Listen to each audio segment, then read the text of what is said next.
everybody is diseased every single day. Now, I know that's quite a statement to make, but think about it. You may not like to hear it. Now, let's just break that word dis-ease. Anything that gives you discomfort, whether it be on the physical body, whether it be your mental situation, your financial, your emotional, anything that puts you on a restless state is dis-ease, not necessarily something that has to be diagnosed by a physician, right?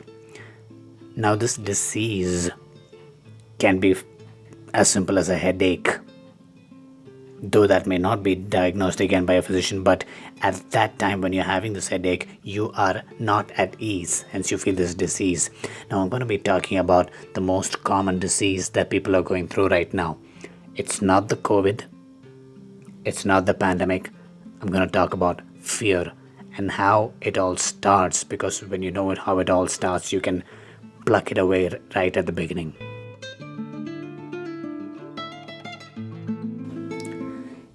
Hey humans, Nadeep here. Thank you so much for listening to this podcast. Now, I'm the guy who loves to put people in an uncomfortable phase in their life because I know the pain of being too much in a comfort zone. So, let's just talk about fear, okay? The first thing that it all starts with is a thought: negative thinking. Negative thinking leads to worry. Worry leads to fear. Fear leads to anxiety. And from that, it can take different shades. You have panic attacks and anxiety attacks. And I've had a person text me and say that he is feeling agoraphobic. But it all starts with a thought, this negative thought. Right? Now, this thought can be either externally driven. The input can come from an external source like a TV news and how many people are dying and how many people are suffering and suffocating without the oxygen. And I don't want to really go into the details, but it can be externally, right, from people and from people around you, and not just the pandemic. Now, having the pandemic in the context, but I want you to listen to this in an overall context. Whether it be your boss, whether it be your spouse, whether it be anybody.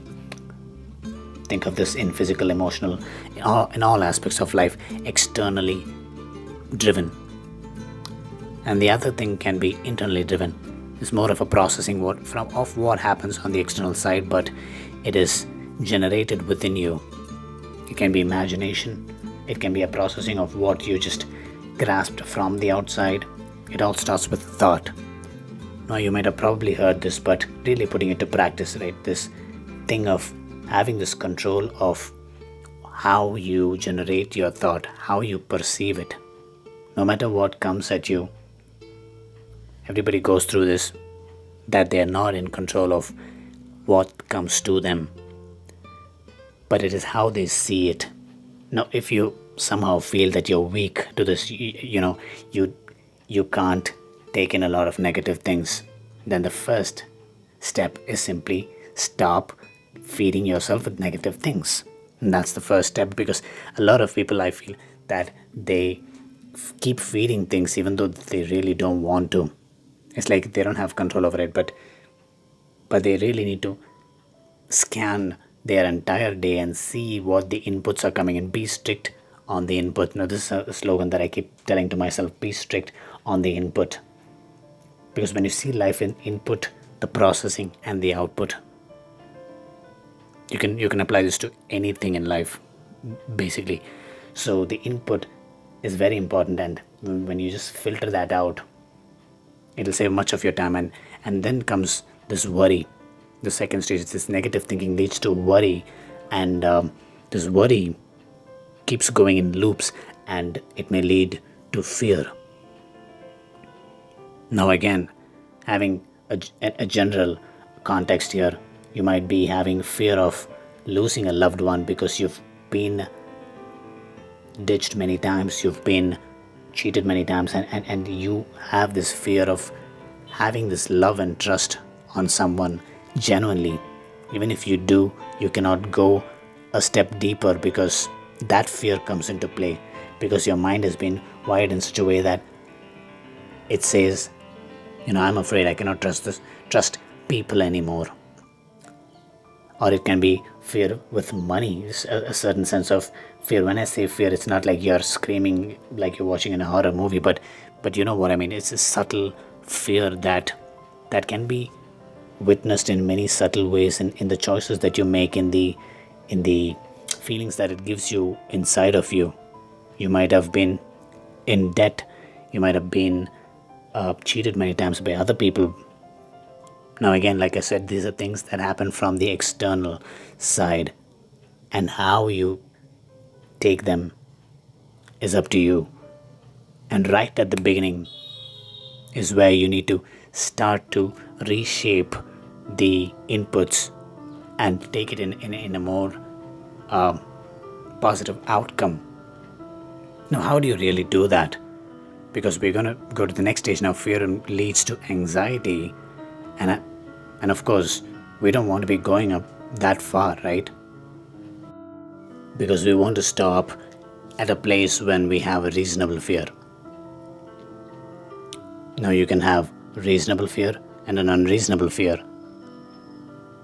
Now, imagine if somebody has just traveled from a foreign country or a next state and they are running towards you to give you a hug. That is a reasonable fear you must have, because they could be carrying the virus. Now, an unreasonable fear is when there is no one around you and still you feel this sort of this phobia or this fear to get out of your home. That is the direct result of how you have processed all the inputs that have come your way. The chances are that you might have already had a sense of fear and some sort of stress for you to feel like that, but it can be cut off in the very beginning.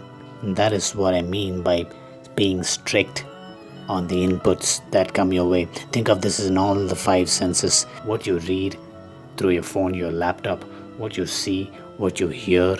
Think of this in all the five, how many perceiving senses that you have. How do you perceive them?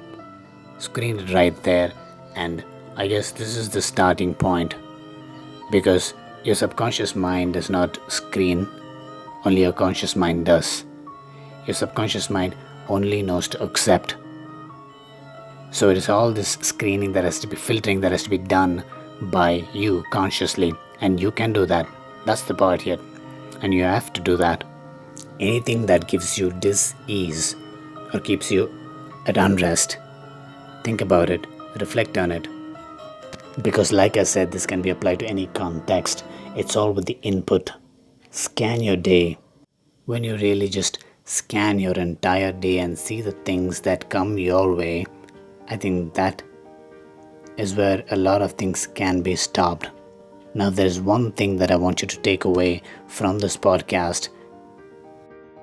Be strict on the inputs. I wish you all the love, all the power. I hope this inspired you. If you want more such inspiration from a lot of people, like-minded people who want to live the best of lives, join this Facebook group that I call the Stresscape Society. I leave a link down below on the podcast. Join that and stay connected. Cheers. God bless. Until next time.